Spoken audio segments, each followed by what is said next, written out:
มาเวียนเทียน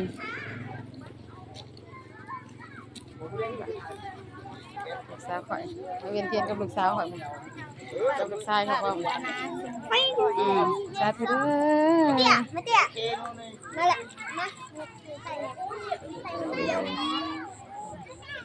อุ้ยจะศูนย์อย่าศูนย์ต่อรถ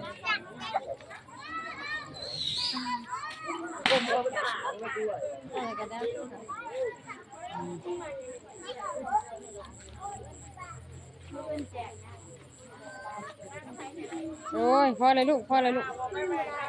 จะปิ้งเลย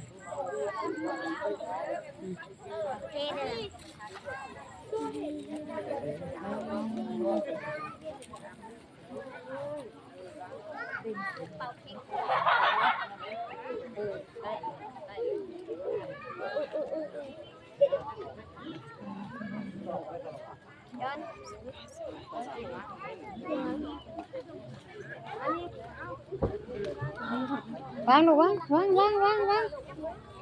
ลูกวางงามลูกวางงามวางลูก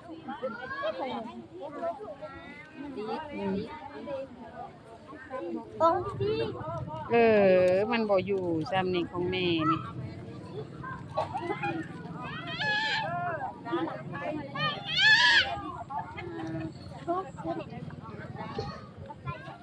เทียนเรือไฟโคก